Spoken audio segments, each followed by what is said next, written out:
Well,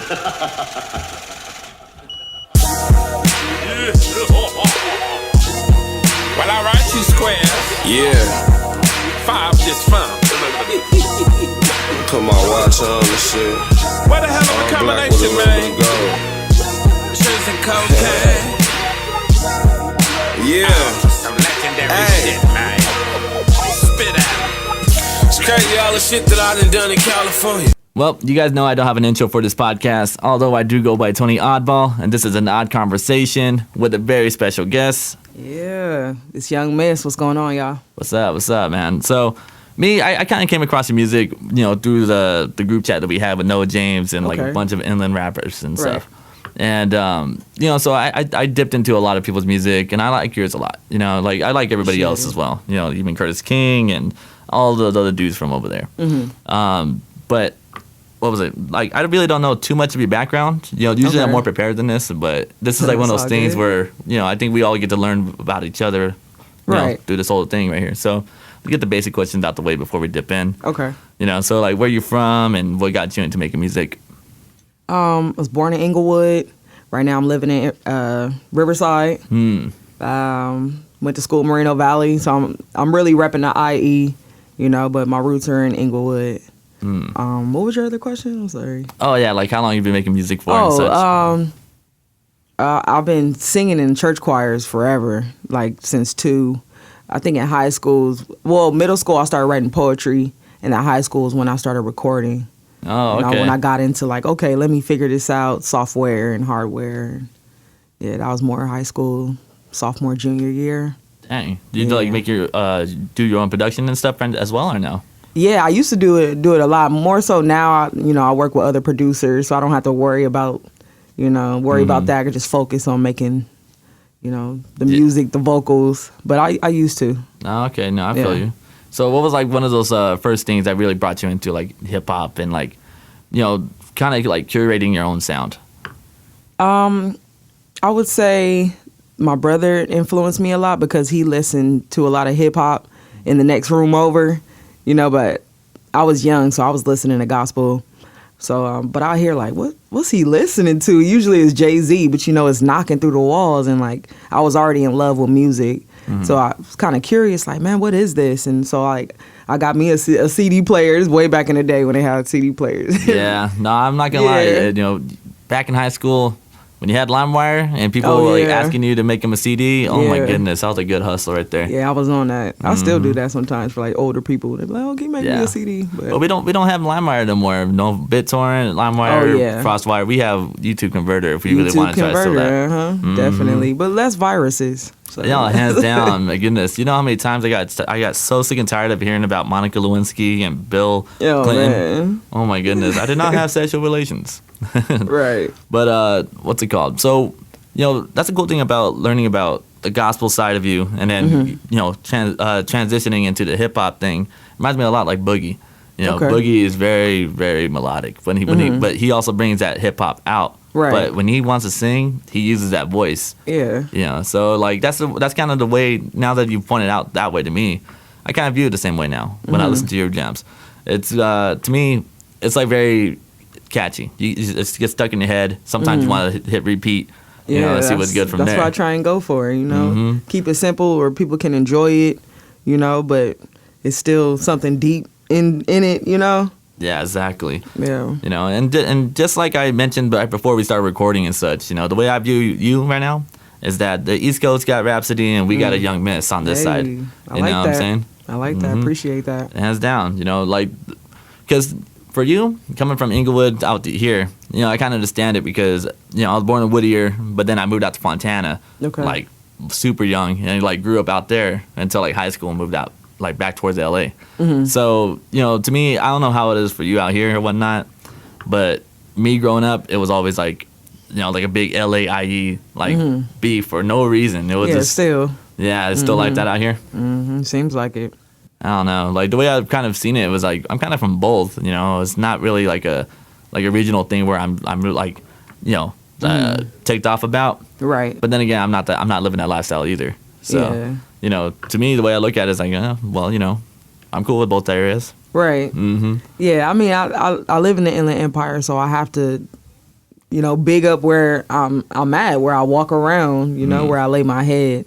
But I do acknowledge my Inglewood roots because that's where the gospel side came from. That's where I went to church. So, gotta show love to both sides. Yeah, hands down. I mean, you still in church now or no? Not so much. Well, things have shut down anyway, but We have an excuse this time. yeah, I'm more of a personal study on my own, read the Bible when Hands I can. down. Yeah. I used to tell people when people would say like, "Oh, you need to go to church," but it's also, if you look at the dictionary, church is when you're just like two or more people. Yeah, There two for or more one gathered. specific reason. You know what I mean, go to a concert at the church. Yeah. It's a weird thing that people need to start separating the two from the building to what it really is. Exactly. Exactly. Definitely agree. Hands down. So like, who would you say will kind of help like mold like your sound the way it is right now? To mold my sound, I would say it's a big family influence because my family's into music and my mom plays piano, so I would always listen to her, and she has that real gospel sound. And then one of my older brothers named Desmond, he passed away not too long ago. Okay, condolences. It's all good. That was like my singing buddy, so we would like train each other. He was a classic vocalist before he passed too, singing in choirs and doing classical music. So I was able to get that training from him as well. So now I have a mix of, the soul and the actual methodology behind music and singing. So that was a very big influence. But then growing up, now like I have my friends, the homeboys. So like we chilling, and now I have that swag to it too. Like I get that from hanging out with friends. Especially after like passing the joint around and all of a sudden someone puts on an instrumental. Yeah, exactly. Yeah. Exactly. Exactly. So you gotta hang with the homies and do what they do too. So. Okay. And so, because I did look into your discography a little bit. You have a couple projects have been released in the past couple of years. Where did it all start for you? Where did it all start? Like really like stepping into the studio and like really taking it serious. I would say high school, even though because I was learning in high school how to do everything. And I kind of started making it a business at that point. My father, rest in peace as well. Like he, I'm in the studio all day. He's like, okay, what are you doing? So I had to make sure it was productive in order to gain his approval. Yeah. So once he saw I was getting checks, he's like, oh, like, okay, well, yeah, go stay in there. You making money. I don't have to give you no money. Have fun, So yeah, I'll tell you that much, man. When you're the man of the house, it's like, okay, if you could take some like give me some pressure spare off. time. Exactly. I'll let you do whatever you want. You know what I mean? Except OnlyFans. Nah, I would be insecure if my daughter did that. Oh no. See, luckily I don't have to go that route. There we go. I don't know. You got some talent, hands down. Appreciate it. I am so unprepared because I had my notes out and I totally forgot. Okay, I got it right here. I apologize for that. No, it's all good. But can we take it back over there to 2018 with It's Complicated Part 1? Okay. Like to me personally, one of my favorite jams on there, and it's definitely on your top 5 when you first enter Spotify as well, is Ride This Thing Out. Okay. That was the first one I ever listened to.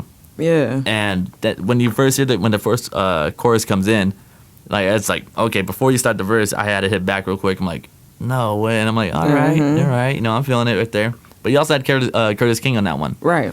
So like, how did you two like even like come together to even bring this song together?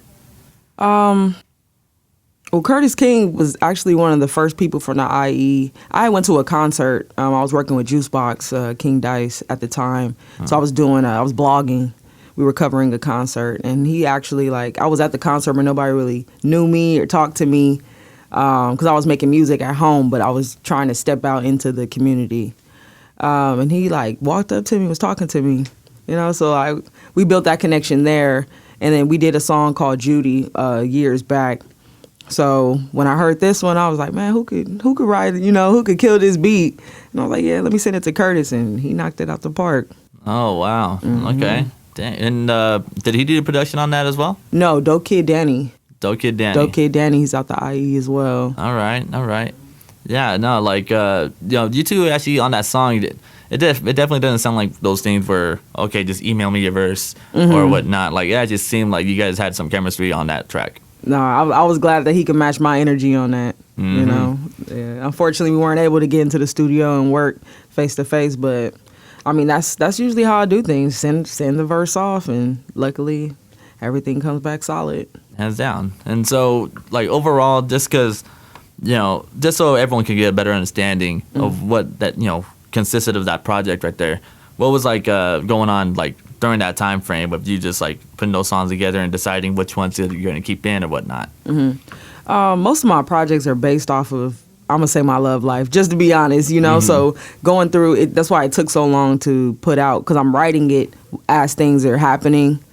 And then it's not till, I have some closure in my life that I was able to put it out and finish it, because I had to put some things behind me in order to focus on that. But yeah, same process as always. You write a whole bunch of songs, you choose which ones. There's probably a couple I didn't use, and then just go with which ones really fit the storyline of what I was feeling and try and make it a collective Hands project. down, I enjoyed it. I can't pull songs out the hat right now, just saying like this and that. Yeah. But I did like the last single you put out. The Gate program. I was just about to say program. Yeah. So yeah, Gate program. Was that had something to do with like elementary school type of stuff, like back in the day? Yeah. Gate program was a program in elementary school. They put me in. I had to take a test, and then I scored really high, and then it's gifted and talented education, and I think that really had a big effect on me, because I started feeling special. Like, oh, I get to get out of class and work with protractors and beakers, and like I was introduced to all these different things early. So when I was writing, I just based it off of that, feeling special and having confidence in myself, putting my education and my just all of that into what I do. Yeah, hands down. And who was that on the track? There was a dude rapping on there. Mr. Ivory Snow. Mr. Ivory Snow. Yeah, he produced the track as well. Okay, I think I remember that part. I didn't expect to hear like a man's voice on there, just because like looking at the credits and such. So I was like kind of thrown off, and I was like, okay, maybe it's this dude right here. Yeah. But if I heard it right, he's from Connecticut. Yes, Connecticut. Oh snap! How'd you guys even get in contact? There's this artist named Con Rizzle that I randomly would listen to. I think one of my homegirls put me on, like, oh, you gotta hear this artist. And like I started listening to him. He's really dope. And so I actually got connected with him, like just telling him I like your music. And then that Mr. Ivory Snow was his producer. They were working together. So it was just a network, networking. Yeah. And then Mr. Ivory Snow produced my song Good Timing. And I pushed Good Timing for years, had it on K-Day. I was able to push that for some time. So now finally me and Ivory were like, let's work on a project. So that's what we're working on now. Project's name, And Still. And Still? Yeah, hoping to put it out this summer. Oh, hands down. Yeah, I was just about to ask you, like, when's the next release? Just because I was assuming that was something off the new project that you're working on. Yeah. But now it seems to be like a little duo right here on this type of thing right here. And yeah, I'll tell you this much: you got me eager to hear more now. That's dope. Hands down. What's it called? So hopefully around summertime. Do we have like any music videos coming out soon? I did a trailer video for Gate program. I'm still trying to decide if I want to shoot like an official music video. Trying to plan it out. I know some people I want to work with, but it's all about budget. What do I want to spend this much on one video, or do I want to find somebody who where I could make a movie out of it? Yeah. So I'm just trying to. I'm shopping around, and that's why you make some allies. You get that homie discount with understanding and whatnot. That's what I'm looking for. Yeah, hands down.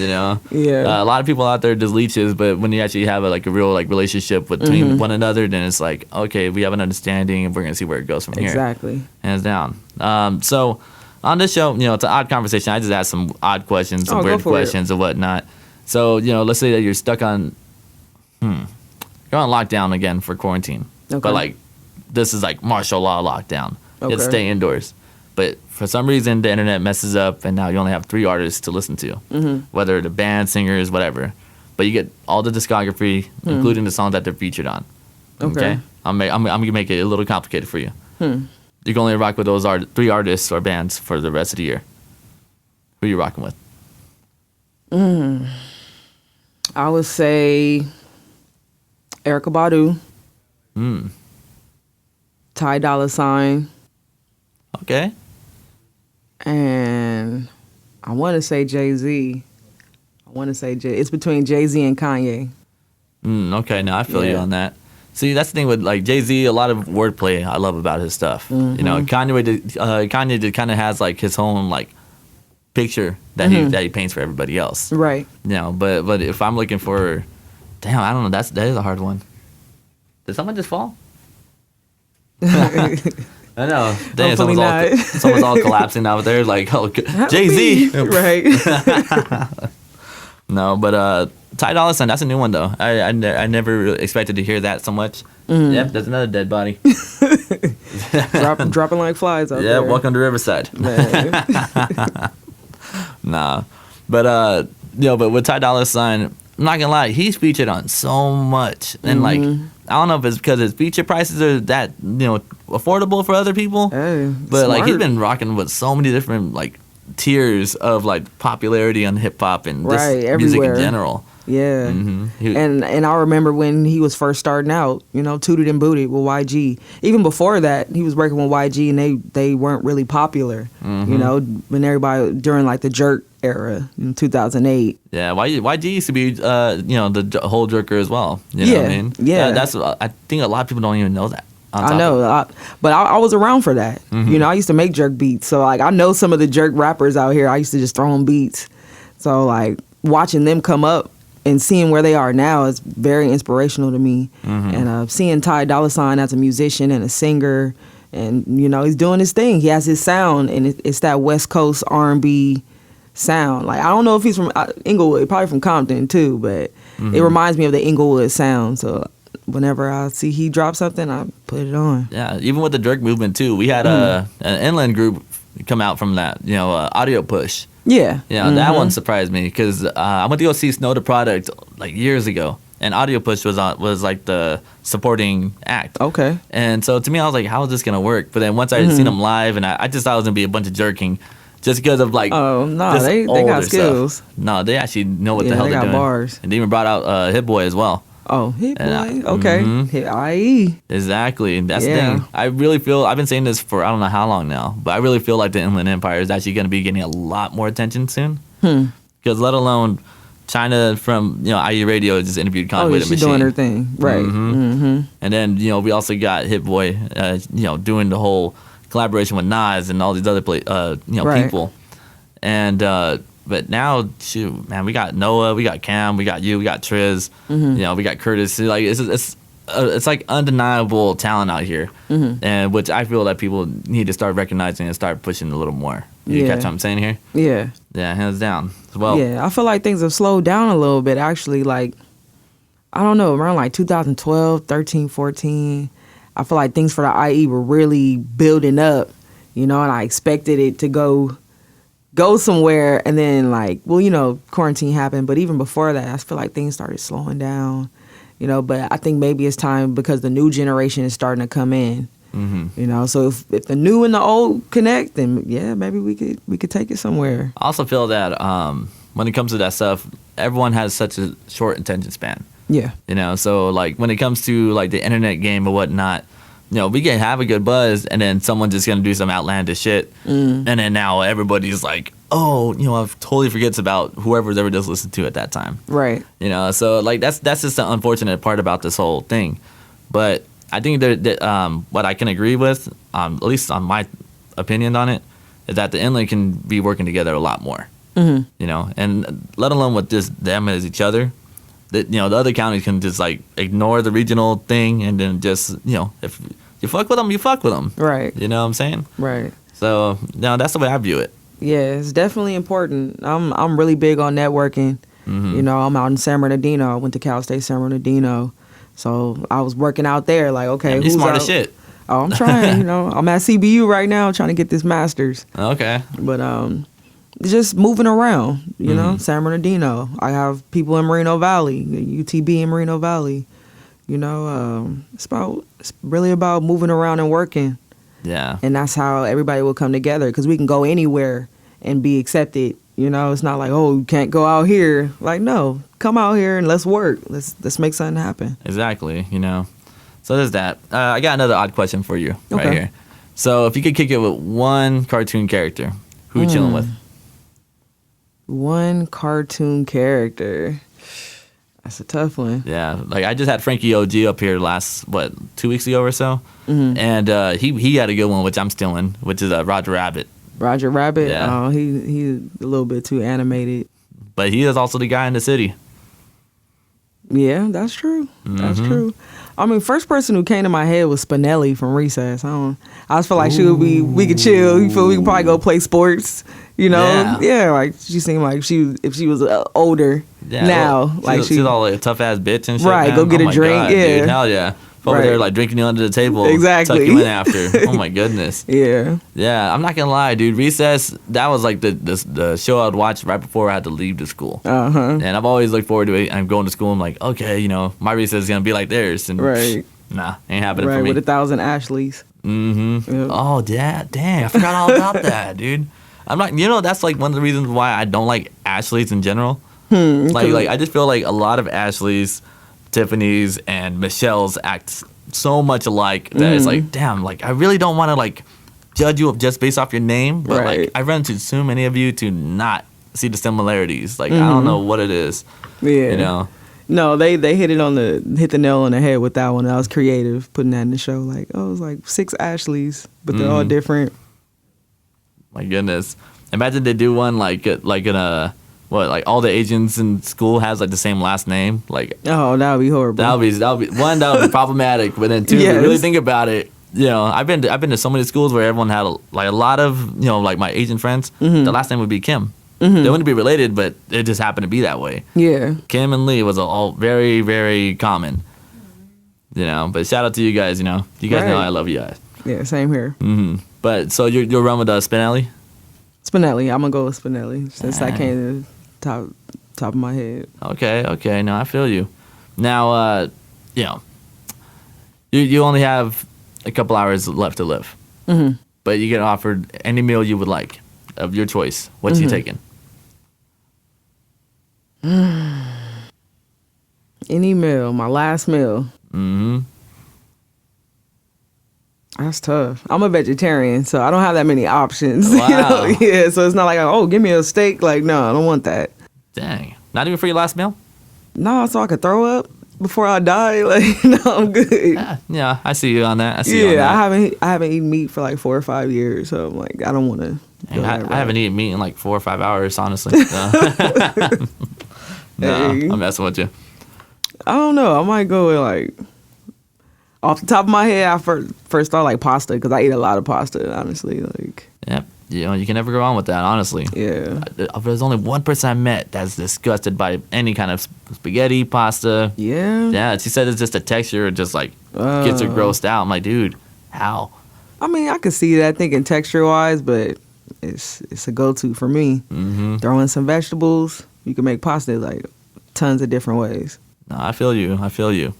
Now, so when it comes to, I only have a few more questions left, but when it comes to like, creating like a song or like getting ready to jot some stuff down, what do you kind of like, what's like the ritual you do to get a song going? I like to write alone. Usually I go to my car because writing in my house is just, I don't know, it's been different lately. I used to do it a lot in high school. I write in my studio, but now I like to get away from the house, get some space. I might roll one up in the car and put an instrumental on, go through instrumentals. And then if I hear something, I know I want to write to it if words like automatically come to me. If I just start singing words, then I'm like, okay, this is the one. I open up something to write. And then whatever comes to my head, I just start writing it down. Oh, so, okay. yeah, it has to. I don't like to force anything. Yeah, that is very difficult. Like for Yeah. me, like when I would like just songwrite and stuff, sometimes I'll hear like whatever the instrumental is or the beat, and I'll just start like mumbling, like dun, dun, dun, dun, dun, like just just playing with it, and all of a sudden it's just like if it's something that I keep repeating, it's like okay, let's see if we can fill in those syllables, Yeah. and then see where it goes from there. But man, dude, so you just said you might roll one up, whatnot. Do you have like your favorite strain? I'm not picky. Mm. I'm really not. I prefer hybrids. Same. You know, that's gonna so I don't be super sleepy. I'm very productive, so I like something I can still like work. Yeah. You know, but I'm not picky at all. Yeah, no, I feel you on that. Me, like, I think the best weed I've ever smoked ever was wedding cake. Okay. Like that thing, like it yeah, I got my body, you know, like feeling great, but I was actually very like aware of what was going on still. Okay. And man, I just got super creative with just anything. We're just like painting and whatnot.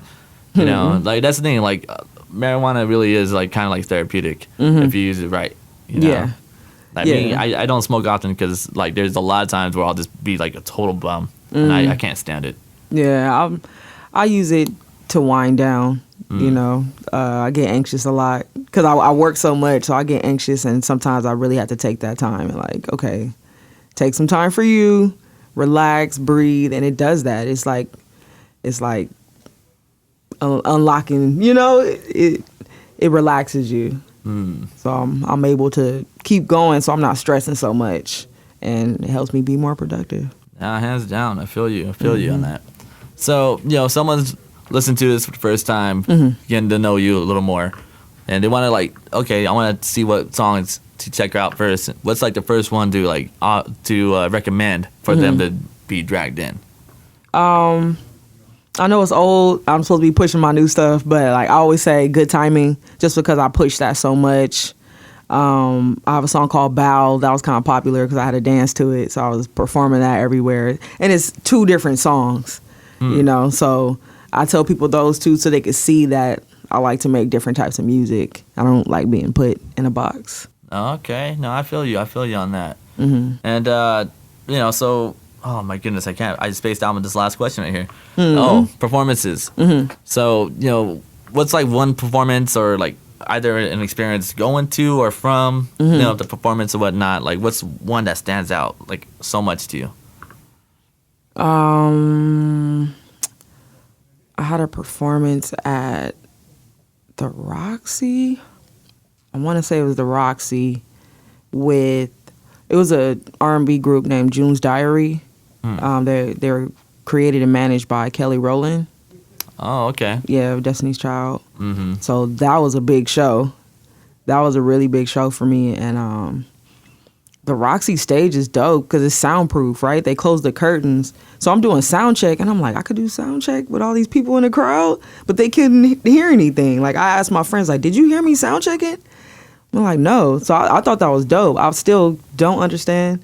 I know that's yeah. I've been to the Roxy a couple times, and well, man, that is pretty interesting. Like, yes, of course, you know the curtains and whatnot, but I didn't know there was that soundproof heavy. Yeah, I did a full sound check, my music playing, everything, mic, everything, and like they couldn't hear it. They heard something totally different playing out the speakers out there. Oh wow! So I was like, oh man, this is dope. Shit. And I remember being in the green room there a couple times. It's so claustrophobic in there, dude. It's so small. It's like big as the studio that we're in right now. Yeah, I wasn't back there too much for that. I just performed, and I like to get back to my people. You know, whoever came to see me and go out and chill. Yeah, hands down. But that was a dope stage. Okay. Well, you know, before we close out, you know, where do you see yourself? Where do you see Young Miss in like 5 years? 5 years? I've started managing artists. I like to continue to do that, even though it's a little stressful because you got to worry about what other people are doing. But I like to continue going in that route while doing me. Just being consistent. That's my thing. Being consistent in what I'm doing and leveling up. So in 5 years, hopefully if I'm at level 5 right now, hopefully I'm on level 10. Okay. All right. Now I feel you on that. Cool. Well, you know, any last minute announcements or anything you would like to, you know, throw out there for everybody? I just want everybody to check me out. Give my music a chance. You know, it's different. It's a lot of different things. And Still's coming soon. So I would really like people to check that out. And hit me up. I'm on social media. I love talking to people. You know, sometimes I'll be on social media just saying whatever comes to mind. But that's what you're supposed to do, right? So... Yeah, I know. Like originally, we're so used to, you know, sharing our thoughts out there, but now we're being scolded for our thoughts, and it's like, well, it's not gonna change no different, really. Yeah. So no, I've learned just put it out there, and if it's an issue, delete, and it's Yeah. gone. I know. The sensitivity on people is something different nowadays. Yeah. But, just like an intro, I don't have an outro either. Although I do go by Tony Awdball, and this is an odd conversation with a very special guest. Yes, young men, appreciate you guys. Nah, no problem. Thank you for even coming up here in the first place. Yeah, anytime. For sure. Peace. Much love.